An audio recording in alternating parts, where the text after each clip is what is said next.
Hello, Gavin, and thank you for coming to Talking with Deja Blaise. We are appreciative of your time. And we met at DocuPitch at the Paley Center, and I was really intrigued by the work that you were doing.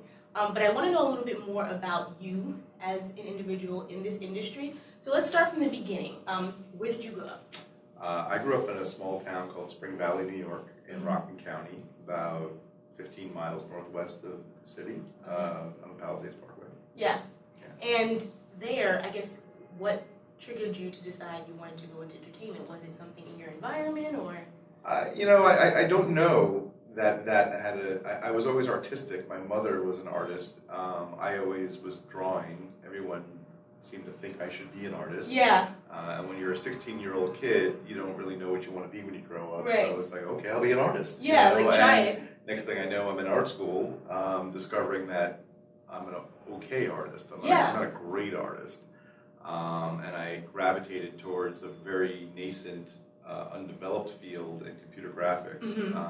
And that intrigued me because I felt that's only going to get better, right? So this was like the mid-'80s, right? Yeah. And Tron had already come out, and some really rudimentary computer graphics in film, but it wasn't much of anything then. And I thought, boy, this is going to be something someday. Yeah. And who knew it would get so big so fast? Yeah. So I jumped on that train at a very good time. Right. Yeah. So then where did you go to school? I went to Parsons School of Design in Nice. Manhattan. I was an illustration major, and I spent 4 years there, and left right into the workforce as soon as I got out of school. And so what was your first job when you graduated? Strangely enough, I was living in Brooklyn, and I got a call to go out to Salt Lake City, Utah, to work with the Osmonds.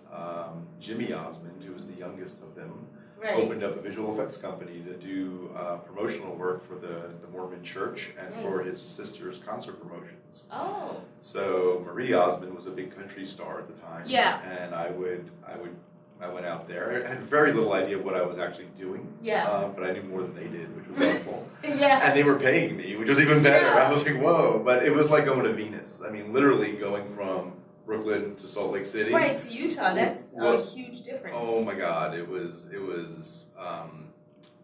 I was ill-equipped to be. And this is right out of college. Right out of college. Right. I was maybe less than 6 months right. out of college. That was my first. I was interning.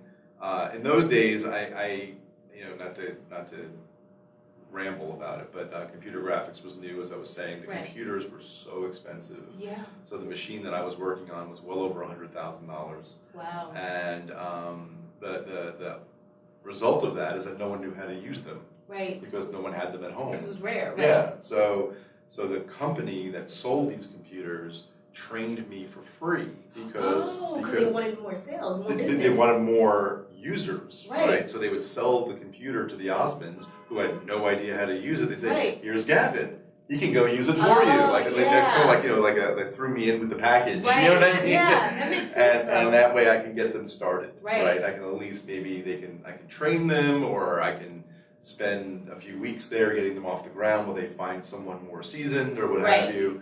But that was my first job. Yeah. Nice. Yeah. And so I'm guessing that was a good learning experience that was able to create a foundation. It made me feel like I made the right decision. Like I had, getting paid was a really big deal for me. Yeah. I mean, I had no interest in being a starving artist. None. Right. It just didn't appeal to me at all. Yeah. Not that I was ever in it for the money. I just didn't want to starve. Right, because you still have to do something to sustain yourself. You got to pay your rent, right? Yeah, exactly. So that I mean, I think I was making like $700 a week, and I couldn't imagine spending all that money. Right. It was like, I was like, oh my goodness, are you kidding? Especially right out of college. Yeah, and they put me up in like a Howard Johnson's or something like that, and I was styling. I thought this was great. Right. But they didn't know what a bagel was, and their pizza sucked. So it was weird because that was my diet when I was in Brooklyn. Like that was the pizza and bagels I could afford. Right. So, simple, yeah. Totally. Yeah. So from there, what was the next major move that you made? Well, major move along those same lines. I moved to Bangkok, Thailand for a year. Oh, nice. And I ended up working on a film out there. They had bought one of these ridiculously expensive computers, and Yeah. the sales rep kind of said, "Hey, would you be interested in going to Bangkok?" And I was, okay, you know. Right. I mean, I was young and you know, it was an adventure, you know. I spent a year out there, and then I came back to New York again and started doing mostly commercial work in the Flatiron district. Yeah. You know, national campaigns for like McDonald's and Yeah. Ford and like, you know, just stuff you'd see on TV all the Right. time. And you probably never gave it a second thought. Right. That was the kind of stuff that I was doing. There's a lot of computer generated effects for those kind of commercials. And then eventually, you know, you find your way out to Los Angeles and you work on a film or two, you know. Yeah. And so I worked on films you've seen, like X-Men 2, Mm-hmm. you know, and there was a bad mountain climbing movie called Vertical Limit, Yeah. where I did snow all like for 6 months. I just made snow. And then I got to X-Men and they looked at my stuff and went, "Oh, you do snow," so they gave me more snow to Right. do. It's like, oh, you're good at this, keep right. doing And it. I got a little pigeonholed. I found that I was really bored doing film work Mhm. because of that. Like, you basically do one thing all the time. Right. They give you that one little sliver, that 400 people working on it, Right. and you get that one bit. Right. You know. Whereas commercials, you have a new problem every 3 or 4 weeks, Yeah. and you're working on something new, Yeah. which fit my mindset quite a bit It helps you better. to hone your skill a little more. Yeah, you broaden your skills, Yeah. and it's just interesting. It's like, you know, they come to you with a problem, and you get to solve it. Yeah. Like if you're doing the snow thing, like once you solve the snow thing, and they have you do it for 6 more months, Right. it's kind of boring. It's like, Yeah. it's like you're spinning your wheels, you know. So at what point, because I know you started your own company Mhm. to do this, so at what point did that idea come along, and what was the process like? That's interesting. I joke with people that I'm a very good team player as long as it's my team, right? Right, I mean, yeah. I don't. I have to really like the people I'm working with, and I Mhm. have to respect them. Yeah. And oftentimes, when you're in a big environment, you bump up against people who you don't like and don't respect. Right. You know? Yeah. And I like to be in control of my environment a Yeah. little bit more that way. It's like life's too short to be butting heads with people too much. And there's a lot of egos and all that kind of stuff. And so I try to avoid that as much as possible. So the last real job I had, you know, where I got a paycheck from a company was probably in 2000. Oh. And then I went and did some gig movies, you know, just some projects out in LA, and then I came back and I freelanced around town a little bit, which was great because you can kind of set your own schedule. And in those days, they were paying us pretty well that we didn't have to work all the time. Yeah. So in 2008, I started my company Ram Effects, which was a remote-based visual effects house. So basically, I ran into a bunch of people along my journey who also didn't want to work at Sony Pictures and sit in a cubicle all day, or ILM or Digital Domain. And we had done time at these places. Right, to get the experience. Yeah, and then, you know, they kind of wanted to like live in Hawaii, or they wanted to live, you know, wherever they wanted to live. Yeah. And they could work from home. Right. And so then I would give them assignments. They would deliver them to me. I would combine all the shots into a final thing and hand it off to my client. Yeah. And it started working out really well because they would only work when they had work, and when they weren't working, they could go surfing. You know what I mean? And that was just perfect. Yeah. And it was a lifestyle that suited us really well. And you know, we're still kicking. You know, we have 3 employees total, which is not a lot, but we staff up. You know, if the job requires, we hire more. Right. And we just finished a New York Lottery commercial. We finished a promo for the TV show Vikings.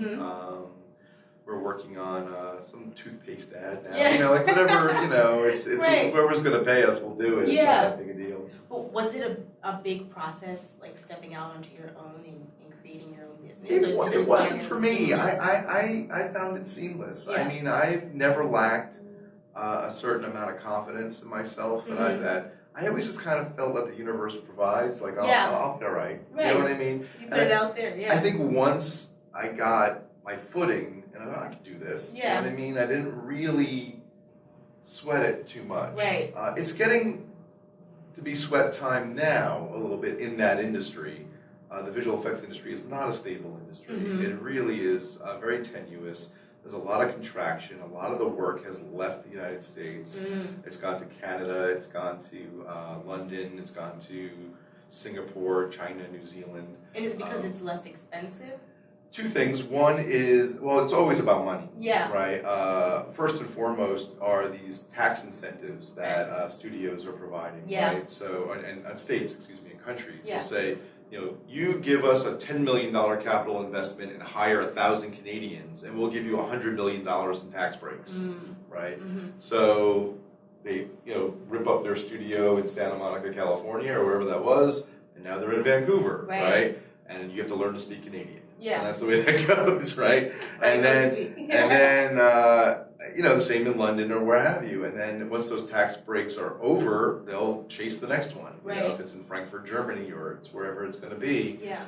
It makes it very difficult for the workforce because you're always uprooting yourself and chasing that next project. Right. And of course, there's a lot of downward pressure on schedules, a lot of downward pressure on budgets. If you don't own the content, you're not going to do well financially. If you're just a vendor, basically like I am, right? So if you have a TV commercial and you want me to make this coffee cup, I'll say, okay, it's going to cost you X. Yeah. I give it back to you. You own that. Right. Right? But if I'm making Toy Story, I own that movie. Right? Like Pixar owns their own content, or Disney does now, right? So Disney now owns Star Wars, they own Pixar, they own all the Marvel stuff, right? So they own all that content. So if they put out a $100 million film, they're making $1 billion on the back end. They're doing just fine. Right. But if you're the guys who made Life of Pi and the Tiger and all that stuff, they went broke doing that. They won the Academy Award. They accepted the Academy Award in Chapter 11 bankruptcy. You know what I mean? And it's just not a really good industry. Right. And the cheaper the computers get, they're no longer $100,000. Right. Yeah. The software is cheap, the computer is cheap, and now the talent is cheap. It means that the budgets now become cheap. Exactly. Right. There's money less to do the same thing. It made me start thinking about maybe doing something else after 27 years. I mean, I still do it because it's what I do. Right. But that's how I got into making documentary films as well. Exactly, which is what we're going to go into next, because we're going to talk about your first documentary film, which is the one that I saw at the Paley Center. Let the People Decide. So give us a little bit about the backstory, about how you even came to the idea of coming up with this. Yeah. And also, sorry to interrupt you, but the idea of becoming a documentarian, like what made you move toward that area? Was it this project that was the incentive? Yeah. Okay. Yeah, I didn't want to be a documentarian. Okay. I was doing graphics for other documentarians. Yeah. And I was perfectly happy doing that because that's my wheelhouse, right? And I read this book by this historian named Taylor Branch that won the Pulitzer Prize called Parting the Waters. Yeah. It was the first chapter of a 3-volume set on the civil rights movement. Yeah. And I didn't even know, honestly, I didn't even know what it was about when I bought the book. It was like a $2 remainder, book that had the Pulitzer Prize logo on it, and I needed something to read in the plane. And I was like, I gotta give this a shot. Why not? And I read this book, and I just was gobsmacked by all of it. Yeah. I didn't know any of this. I didn't know, as a white kid growing up in suburban New York, the civil rights movement was pretty much Rosa Parks on the bus, the March on Washington, maybe a little Malcolm X. Yeah. And that was kind of it. Then we were on to Vietnam. Whatever was in mainstream. Yeah, it was it. And I didn't know any of these people in this book. Yeah. I didn't know any of the atrocities that they put up with. Maybe the Birmingham bombing I might have heard of. But honestly, it was like kind of fleeting stuff. Yeah. And I was shaking my head reading the whole book. I just couldn't believe, that this was not ancient history. That like my parents were adults when this happened, right? Yeah. Like I was almost born, but I was born the same year Martin Luther King was killed, right? But this was just yesterday, right? This wasn't the Civil War. This was, now, pretty much. And two, that I didn't know any of these people, right? And I thought, how did I grow to be in my 40s and not know who these people were? Yeah. And the one person in particular that struck me as just fascinating in a bizarre way was this one activist named Bob Moses. And he was a Harlem-born, Harvard-educated math teacher I think he went to Harvard philosophy, but he was a math teacher at Horace Mann, which is like a rich prep school for rich white kids mostly. And he went down after the Freedom Rides. He went down south to work with Martin Luther King because he felt that they were expressing what he was feeling. Yeah. Right. Like he was always the black guy in the white world, right? Going to Hamilton College and Harvard and Horace Mann. And even Stuyvesant High, right, where he got a scholarship to Stuyvesant High, he was always the smart black kid. Yeah. And this is the 40s and 50s. Right. He really always felt like he had his place and he kind of had to stay in it. Yeah. But he had the seething kind of undercurrent of this isn't right. Right. And when he saw the Freedom Rides, he was like, I need to be a part of that. Yeah. And he's so soft spoken and he's so not Martin Luther. Right. He's very like the anti, like the inverse. Yeah. But he went down there and they sent him to Mississippi, and no one went to Mississippi. Mississippi was the scariest place on earth for black people. Yeah. And he went to Mississippi and ended up organizing the poor, illiterate, sharecropping population to try to register to vote, because direct action, things like sit-ins and freedom rides, that didn't fly in Mississippi. Right. Like they'd put you in jail for like 30 years. Yeah. And they discovered real quick, as he would put it, unless you were prepared to do the full Mandela, you don't do direct action in Mississippi. Right. So they shifted into voting, into like, okay, well, let's see if we can get black people to vote, and then we can vote in some black people to represent us. Exactly. And that was dangerous work in Mississippi, and a lot of people got killed, people got beaten. Is this before or after the 1965 Voting Rights Act? Before. Okay. Before the Voting Rights Act. And it was, he got his head cracked open more than once. They would throw him in jail for disturbing the peace, which is just registering people to vote and disturbing the peace. Yeah. And what he did was he would brush himself off, and he'd call the Justice Department and file charges against the guys who beat him up. Right. And they would look at him like, who do you think you are, right? And the black people would look at him like, who do you think you are, right? It's uncommon. You don't do that, right? And Bob was like, why not? Yeah. You can do that. And so, that's a loud horn, huh? So anyway. New York City. Yeah. So I was like so fascinated by him because he built an army. And like I said, he's not an orator. He's not an inspirational speaker, yet he inspired anyway. Yeah. And there's that old saying: if you give a man a fish, you feed him for a day. You teach him to fish, you feed him for life. Exactly. He was teaching people to fish. Yeah. Right. He was organizing people to be their own leaders. Right. Right. And the woman who sort of was his inspiration was a woman named Ella Baker, who a lot of people also don't know, and I'd never heard of until I read this book. But she was head of Martin Luther King's organization, the Southern Christian Leadership Conference, and she was a big grassroots organizer. And anyway, make a long story longer, I kept saying to my documentary film friends, "You got to make a movie about this guy." Yeah. Okay, because I didn't know who he was, and he's amazing. Yeah. And they looked at me and were like, "Yeah, okay." Right. And not knowing that when you're a documentary filmmaker, you have no time for anyone's ideas but the one that you're working on. That you're working on currently. Yeah. I mean, it's like it's all consuming. Right. And as interested as they were in Bob, they weren't gonna. I mean, they had other things to do. Yeah. And so I just kind of put it aside, and I didn't think much of it until I went to a cast reunion of the TV show Roots. And Roots was was the highest rated miniseries in history at that point, in the mid-70s. And it was the first sort of feature for black actors. Yeah. Right? Where they weren't playing drug dealers and butlers. Right? And these were featured roles, they were the lead roles, they were not supporting actors, it was a black show. Right. And it was a big deal. And 100 million people a night would watch this show. Yeah. Like, everything stopped. It was like the Super Bowl every night for a week. Right. Right?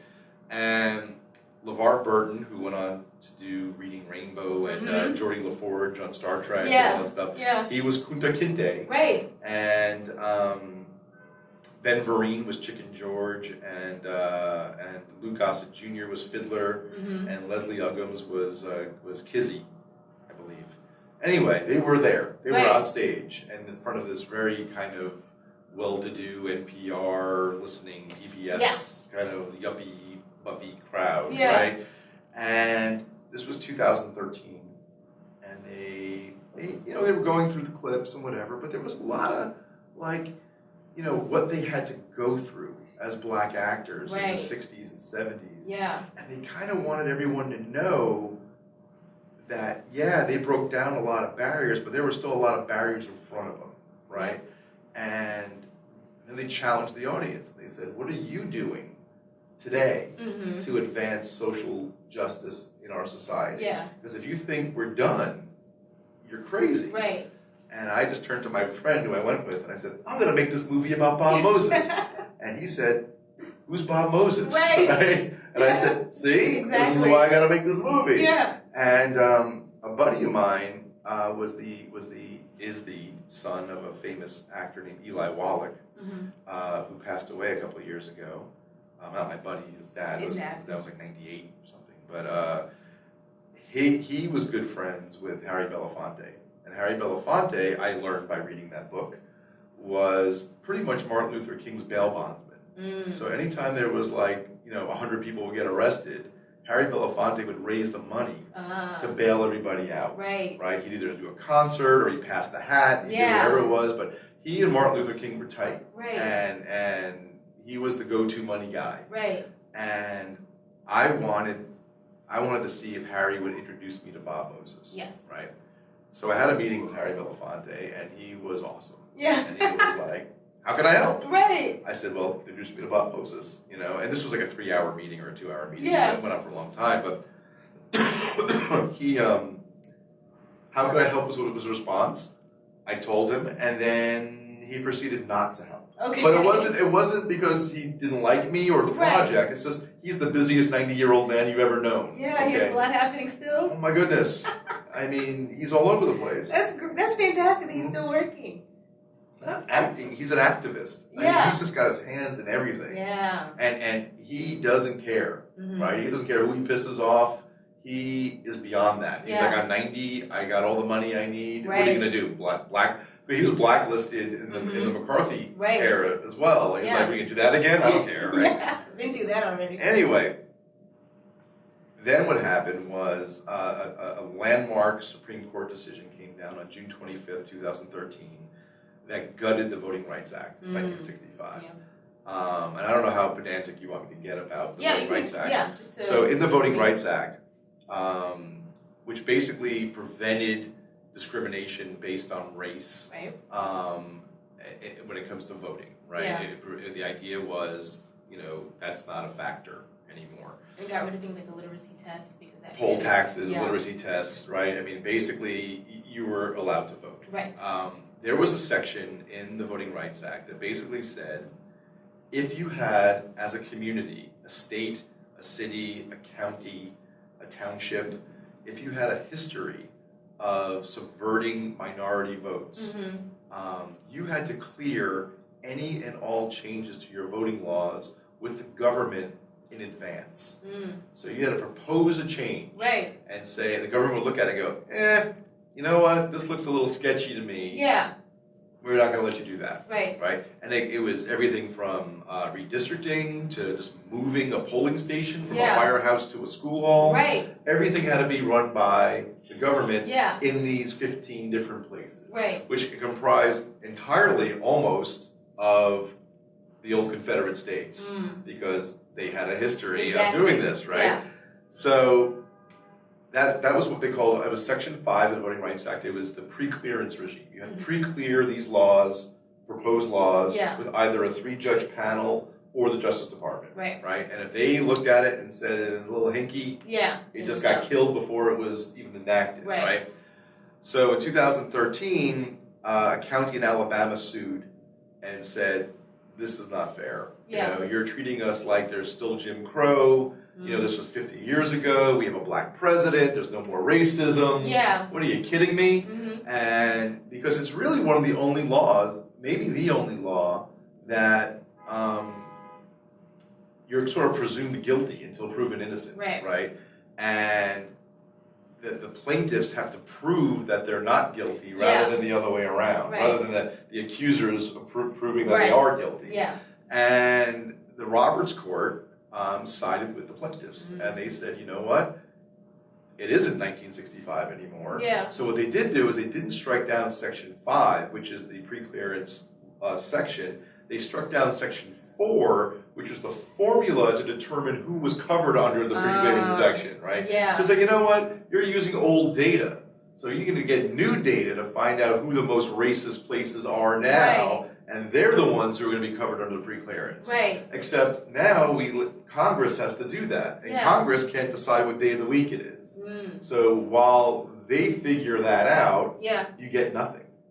Right. So so Section 5 is gone because Section 4 is gone. Right. Because there's nothing to replace it. And honestly, Republicans in particular are in no hurry to fix it. Right. Because those states that were covered are generally Republican states now. And what happened, predictably, was as soon, literally within hours, that decision, Texas enacted strict voter ID regulations for their state. Yeah. That was later ruled to have disenfranchised or adversely affected up to 600,000 Black and Latino voters. Yeah. Right? And they got struck down because just because the preclearance is gone doesn't mean that you still can't sue that as discriminatory. That's Article 2 of the Voting Rights Act. But while that's all getting litigated, those strict laws are still in effect. Exactly. Right? So the bad law is still there while you're fighting about it. Yeah. Right?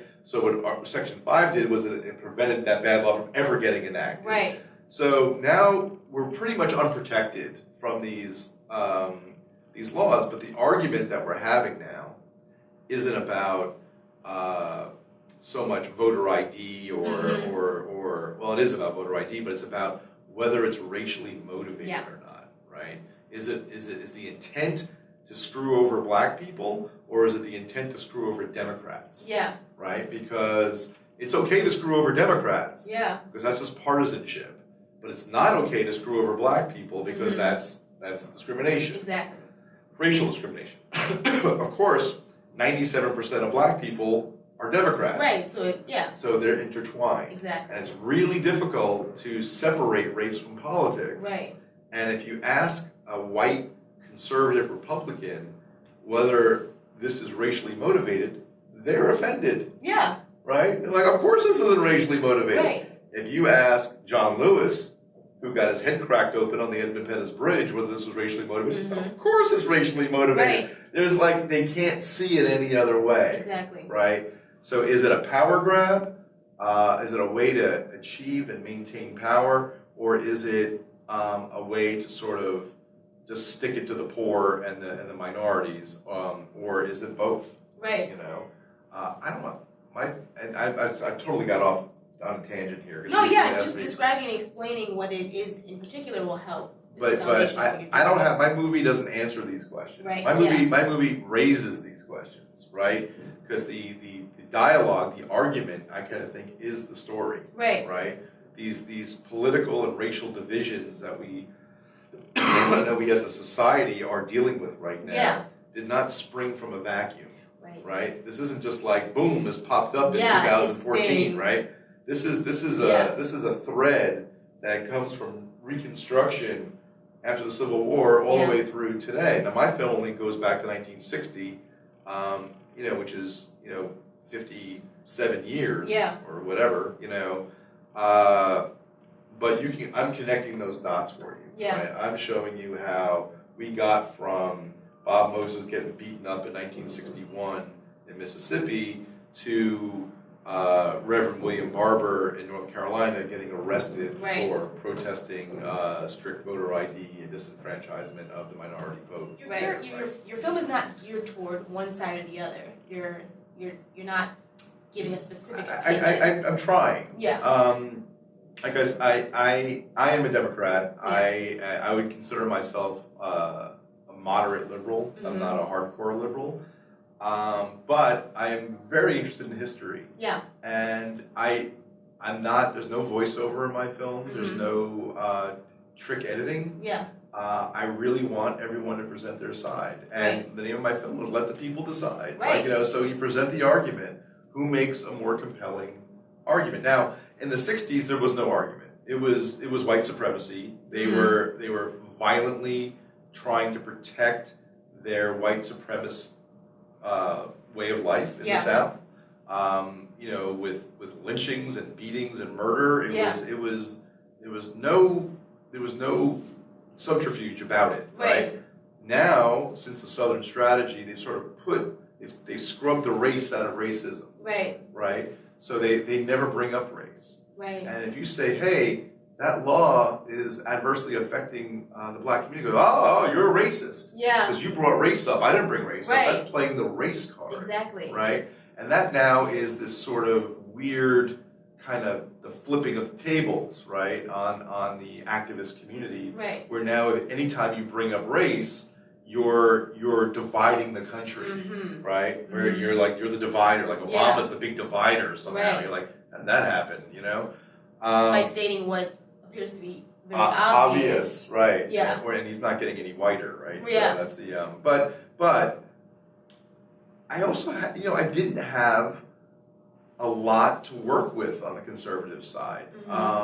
Politicians were not eager to speak with me on camera. I wasn't from Fox News. They viewed, me as they distrusted me. I wasn't gonna be fair. Right.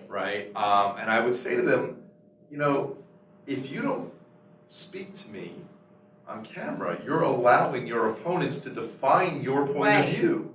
I'd rather you define your point of view. Right. And so you hear both sides of the story. And I was able to get a lot of think tank people from like the Cato Institute and the National Review and really smart. They were sure they were smarter than you, so they were going to be able to talk to you. But they weren't asking for your vote either. So there was no real blowback. They've written articles and books about this stuff, so they are confident in their position enough to come on camera and say it. Now, funnily enough, two of the conservatives I interviewed videotaped me videotaping them. To make sure that there is no anything funny happening in the Totally. Right. And I'm like, okay. You know what I mean? Like, I learned, there was a great documentary called Gunfight about the gun control debate. It was on HBO. You can still see it on their archives. And she didn't do any voiceover either. Barbara Koenig, I think, was the director. And what I learned from that movie was nothing made the case for gun control like letting the NRA speak. You get that NRA guy on talking his crazy stuff. You look at any sane person looks at it and goes, "Oh my God!" So I don't need to edit. I don't need to edit a point of view that I disagree with. I'll let the point of view I disagree with speak for itself. Right. And I'll let Dr. Barber rebut it. I'll let Julian Bond, who's now passed, rebut it. You know what I mean? I have arguments and counter arguments, right? And that's what makes for a good film, because drama is conflict. Right? So if I have one person saying, well, of course you need voter ID. You need voter ID to cash a check. You need voter ID. You need ID to cash a check, to get a job, to fly on a plane, to do all these things. Who doesn't have an ID? And then I have someone else say, well, it turns out, thousands of people don't have IDs because they grew up on farms. They didn't even have a birth certificate because they were born in a rural hospital that didn't have record keeping. They've been voting for 60 years. Now you're telling them they need to get documentation that they got to pay for. And there's a whole learning curve, and it takes time. Now, whether I agree with either side is irrelevant, right? I'm presenting both sides. Right? And I do have more of one side than the other, just because I have more of those ingredients. Right? So if the activist side is more willing to talk to me, I have a richer dialogue on one side than the 5 people I got on the other side, right? Who, I kind of might have to dip back into a lot, right? But I try really hard. In fact, I've had some activist friends of mine, or not even activists, but more lefty friends of mine, think I gave too much to those guys, right? Like, oh my God, you gave them too much. Like, their arguments are too compelling. I'm like, you know what? Some of those arguments are compelling. You know what I mean? And if you don't know the counter argument, it might be one of those instances where you just believe whoever talks last. Right. Right? Yeah. But like I said, I don't have the answers, right? Yeah. I'm just trying to present the questions. Right. And so how we fight our way out of this box that we're in, it shouldn't really be a fight. Yeah. Right? But these are the the battle lines have been drawn, and the courts are kind of sorting them out. Right. And that's kind of what I'm trying to do. But more importantly, I'm trying to create a historical record. I'm trying to, like I said, connect those dots from the 60s to today. So that, my goodness, if I hear one more person say, the Republicans are the party of Lincoln, or the Democrats founded the KKK, they're the real racists, right?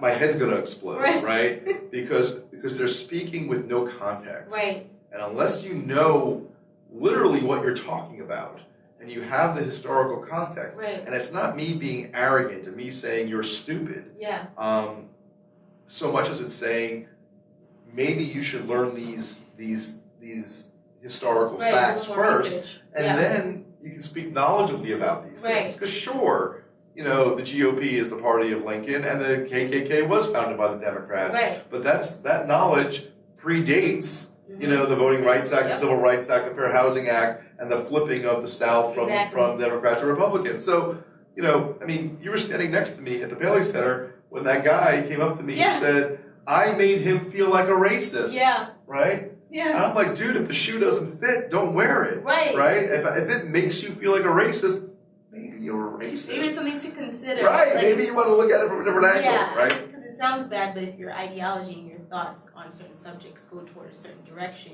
it's hard to separate the two. So, it's like, I don't want you to feel bad. I want you to learn from whence this comes. Right. Right? And, I really just kind of want the film to make that argument. Yes. Right? Which is like, this is where we are, this is how we got here. Right. What side of the fence you're on, I really don't care. Yeah. Right? I think everybody should vote who's allowed to vote. And I think, if you want to vote crazy or not crazy, that's okay with me, but just do it. Yeah. Right? And don't prevent other people from doing it. Exactly. That's it. You know what I mean? And if we had, unfortunately, voter fraud, the crux of the third act is all about voter fraud, right? Is there voter fraud? Is there not voter fraud? Is it voter fraud or voter suppression? Yeah. Right? Voter fraud does exist. It exists in ways that voter ID would do nothing to prevent. Yeah. Okay? Mail-in ballots, absentee ballots, ballot stuffing, like multiple voting, things like that. But voter impersonation, like me pretending to be Deja Blaise and showing up and voting in your name, literally almost never happens. Right. Right? It's a dumb way to steal an election. Yeah. Right? You're risking a $10,000 fine, 5 years in jail to cast one vote. Yeah. That probably won't swing an election one way or the other. Right. So you have to organize thousands of people willing to take that risk. Now, the other side seems to think that illegal aliens are the people doing it. Because those are the people who are going to risk getting caught and kicked out of the country to cast a vote in an election that has nothing to do with them. Right. Right? Really? So it's a very strange. Now, voter registration fraud is a different story, right? If I register Mickey Mouse to vote, that's one thing. If Mickey Mouse actually shows up to vote, that's something else, right? Because there are voter registration agencies where people get paid by how many people they register. Right? Yeah. So they'll cook the books. Right. And say, I registered 10,000 people. Yeah. You know what I mean? And they'll fill out like all these names or whatever, dead people, illegal immigrants, whoever. But that doesn't mean those people are actually voting. Right. That means they're registered to vote, and they could probably get away with voting if you could convince them to take that risk and get caught. Yeah. Right. And the risk is probably greater than the reward. So for them, it would be, even if they're paying you $100, right? So if you get, there's all these tales of like, buses full of illegal immigrants came, and it was like, right. Meanwhile, that's never been documented or proven. It's all anecdotal. What the problem is. Yeah. So anyway, so these arguments are, and I also found in my interviews that these are pretty deep-seated beliefs. That a lot of people are sincere about it. Some people are cynical about it. Some people are manipulating the conversation for their gain. Right. But a lot of people really think that this is a problem. Yeah. You know, and they're like, you know, like those those volunteers on the border with the shotguns who are going to catch the Mexicans. Like they really think that they're protecting the country, right? As big as zealots as they are, and kind of twisted in their head. Voter fraud people kind of feel the same way. Yeah. You know, and they really, really, really believe this, and they won't believe the evidence to the contrary. Exactly. Right? So you're not going to change those minds, right? It's kind of the people who are more willing to listen to a narrative, right? And they can decide whether my narrative is false or biased or whatever, but as long as they're listening. Yeah. You know, I had a conversation with this guy who was an Air Force colonel, and he was an old man. He was in his 80s. He served for Lyndon Johnson, but he was very Republican in Virginia. And we had dinner, he and his wife and I, and we argued politics all night. All night. Respectfully. Right, yeah. And at the end of the night, he said to me, you know, I may not agree with a lot that you said, but you've made me think. And there you go. That's all I can ask for, right? Yeah. I mean, if I can make you think, then I've done okay. Right, that's the first step. That's, you know, and I like, you know, he didn't change my mind, right? So I can't expect to have changed his. Exactly. But at least you're listening. Exactly. Right? And if once we stop listening and it becomes nothing but contempt, then we've lost. Yeah. You know? So what is your goal for the end product once everything is done and packaged? What do you want people to get out of this? You know, I back to the last answer is I really want them to sort of understand the context of the time we're in.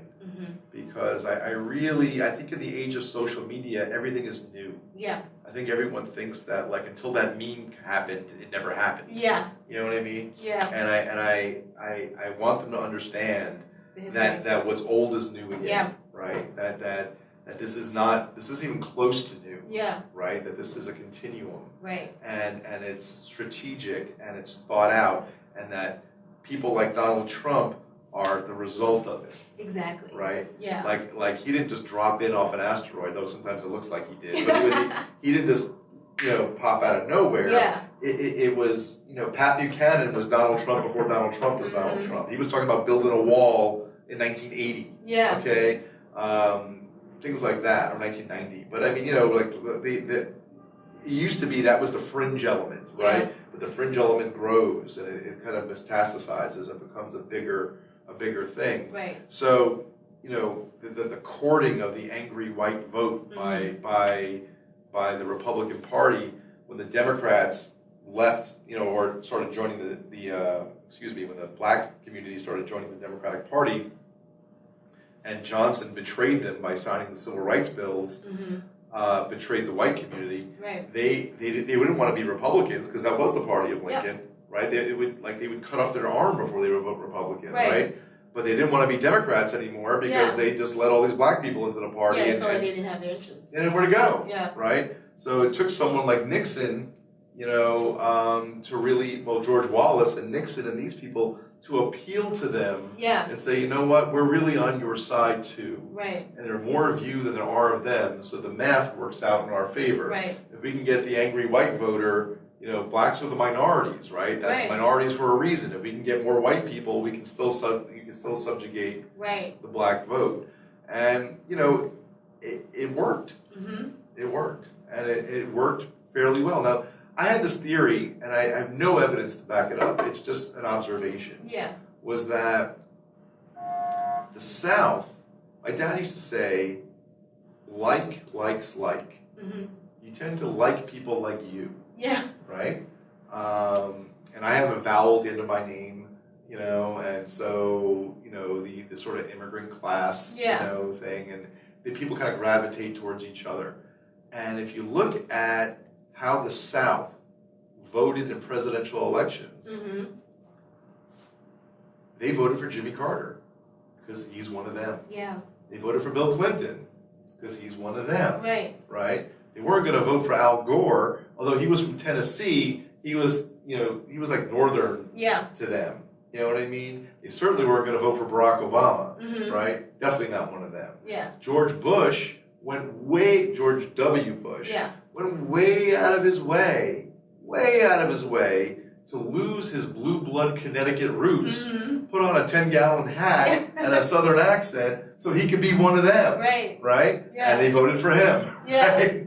So it's like the persona, right? You could excuse the politics for the persona. Right. Because you feel like they're relatable. There's a connection. Yeah. Right? So even the South would vote for Jimmy Carter because he's a Bubba, Mm-hmm. you know, and Bill Clinton was a Bubba. He's like, Yeah. he gets us. Right. Right? And they can see that, whereas voting for a northeastern liberal elite Right. isn't gonna fly. Right. You know, Mitt Romney isn't one of them. Yeah. You know what I mean? But they did vote for Mitt Romney because he was up against Barack Obama. Right. That just wasn't gonna yeah, happen. options. Yeah. You know. But you're seeing it play out now because Mitt Romney's talking about running for senator, and Trump's going after him. Yeah. Doesn't want him to wants more intentions to keep the seat. But Right. anyway, that was just an observation that I came up with, and I don't know if that's true factually. Yeah. I have no. It's just anecdotal, but it looks like a pattern It's what you've to seen. me. Yeah. Yeah. You know. So when can we expect to see this footage? Like when do you? I know it's like when you're working on these types of things. It's 4.5 years Yeah. I'm working on this, and I have a really good cut. I'm raising money to pay for the archival footage Right. because so much of my film takes place in the past. Yeah. There's a lot of archival footage and Right. a lot of photographs, and they don't come cheap. So Right. I'm getting a lot of traction at the Paley Center. You know, they curated my film and selected me. Doc NYC did the same thing. So I'm meeting with people like Netflix and HBO and those places, and investors and whatnot. Yeah. I feel like I'm getting traction. I feel like I'm nearing the end. Right. I am doing presentations at various kind of fundraising events. Yeah. Hopefully before this next election. That's my plan. I mean, but I've been wrong on every single lesson that I've made so far. But that's my plan. Okay, and so my last question to you. In the next 5 years, what do you see yourself doing, or where do you see yourself? And this could be professionally in your business or just personally. What are your goals for yourself in the next 5 years? I know. I answered this jokingly on your thing, but it's true. It's like I said earlier, when you're a documentary filmmaker, you're obsessed with your current project, right? So in 5 years, I imagine I will be obsessed with my next project, whatever that is. Right. You know, I'll be in that. Yeah. You know, hopefully this one will be done, right? And I'll be knee deep in the next one. Yeah. If it's always, my understanding is that it's always easier to make your second documentary than your first one. Right. Yeah. Because once you have a track record, people will then give you money to do the next one. And there's something for them to latch reference. on to. Yeah. Right. So just like in visual effects, when I made Snow, it was easy to make Snow the second time. Right. Now I made a doc, I can make my second doc. Exactly. Right? I don't know if I have the the youth or the energy to make another one, but you know, we'll see. It's exciting. Yeah. You know, I've been in post-production for over 25 years, and it's really all I knew how to do. And now I'm sort of building a new skill set and learning how on the fly, but meeting some amazing people. I mean, I can't even tell you the stories that I've been privileged to listen to from people who were living and making history. Yeah. You know, and to have spoken to Julian Bond and John Lewis and Dick Gregory and Harry Belafonte and Bob Moses and Reverend Barber and people like these people who are truly the change that they seek. Right. You know, they are living that. Yeah. And a lot of us, you know, in the Facebook world, you know, we think if we like a thing or whatever, like that's activism, you know, whatever. But they're out there on the ground. They're on the ground, man. I mean, they're doing it, and it's so inspiring, you know, and, you know, as long as you have the courage of your convictions, and I like to think I do, you know, and when they challenged me at that Roots reunion and said, "What are you doing?" Yeah. And I picked it up and I said, "You know what? I'm going to do this. Right? It's what I can do. Right. Right. That's how you can contribute. That's how I can contribute. Right. and see where it goes. Yeah. You know what I mean? And maybe I'll have a larger voice, Yeah. you know, to which to speak. Right. You know, and I'm not looking to start arguments. I'm just looking to educate as best I Right. can. You know. Yeah. Well, thank you so much. We appreciate your time, and we look forward to seeing the finished product when it's done. And you've been doing amazing work. Thank you so Thank much. you so much. It's my pleasure.